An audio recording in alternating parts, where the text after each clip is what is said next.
മല്ലിയില വാങ്ങിക്കൊണ്ടുവന്നു കഴിഞ്ഞാൽ അത് ശരിയായ വിധത്തിൽ നമ്മൾ സൂക്ഷിച്ചിട്ടില്ലെങ്കിൽ അത് പെട്ടെന്ന് വാടിപ്പോകും. അപ്പോൾ പിന്നെ നമ്മൾ ഉപയോഗിക്കുന്നതൊക്കെ കേടുവന്നതും വാടിയതുമായിട്ടുള്ള മല്ലിയിലായിരിക്കും. ഇതിനു മുമ്പ് ഒരു പ്രാവശ്യം ഞാൻ നിങ്ങൾക്ക് ഇതെങ്ങനെയാണ് മല്ലിയില സൂക്ഷിക്കാമെന്ന് പറഞ്ഞു തന്നിട്ടുണ്ടായിരുന്നു. നല്ല എയർ ടൈറ്റ് ആയിട്ടുള്ള ഡബ്ബയിൽ ടിഷ്യൂ പേപ്പർ വെച്ച് മല്ലിയില വെച്ച് മുകളിലും താഴെ കവർ ചെയ്യുക. അതിന് മുമ്പ് ഈ വേരിൻ്റെ ഭാഗം ഒന്ന് കട്ട് ചെയ്ത് കളയണം. ഇങ്ങനെ വെച്ചാലും മല്ലിയില ഇരിക്കും കേട്ടോ.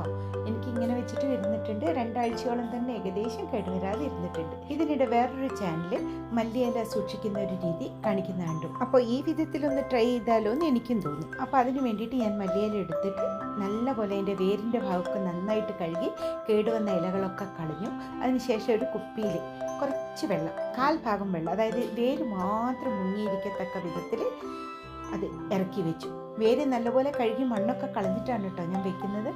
അതിനുശേഷം ഈ മല്ലിയില നന്നായിട്ടൊന്ന് കവർ ചെയ്യണം. ഇതിലൊരു കേടുവന്ന ഇലകൾ ഉണ്ടാവരുത്. പഴുത്തതും ചീഞ്ഞതുമായിട്ട് ഇലകളൊക്കെ ആദ്യമേ കളയണം.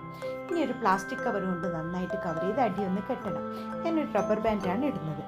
റബ്ബർ ബാൻഡ് ഇട്ട് കഴിഞ്ഞിട്ട് ഞാനിത് ഫ്രിഡ്ജിൽ സൂക്ഷിക്കുകയാണ്. അങ്ങനെ ഫ്രിഡ്ജിൽ സൂക്ഷിച്ച് കഴിഞ്ഞ് ഇനി ഒരു 3-4 ദിവസം കഴിഞ്ഞിട്ട് ഞാൻ ഉപയോഗിച്ചിട്ടുള്ള വീഡിയോ കാണിച്ചു തരാം. ഇതിപ്പോൾ ഒരു 4 ദിവസം കഴിഞ്ഞു കേട്ടോ. ഞാൻ ഇതിൻ്റെ ഇടയിൽ ഇന്നലെയൊക്കെ എടുത്തിട്ടുണ്ടായിരുന്നു കുറച്ച്. ഇതിപ്പോൾ ഞാൻ തുറന്ന് നോക്കിയിട്ട് നിങ്ങൾക്ക് കാണിച്ചു തരാം. കണ്ടില്ലേ, ഞാൻ വെച്ച അതേപോലെ ഉണ്ട് മല്ലിയില. നല്ല ഫ്രഷ് ആയിട്ട് തന്നെ ഇരിക്കുന്നത്. ഇതിൻ്റെ വെള്ളം മാത്രം അടിയിൽ കുറച്ചൊന്ന് കലങ്ങിയിട്ടുണ്ട്. അത് നമുക്ക് വേണമെങ്കിൽ വെള്ളം ഊറ്റിക്കളഞ്ഞിട്ട് മാറ്റാം.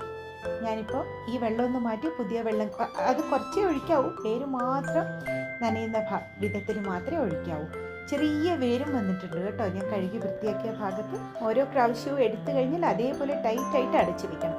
ഈ 2 വിധത്തിലും നിങ്ങളൊന്ന് മല്ലിയില സൂക്ഷിച്ചു നോക്കൂ. ഇനി മല്ലിയില പെട്ടെന്ന് കേടുവന്നു എന്ന് ആരും കംപ്ലൈൻറ്റ് പറയില്ല.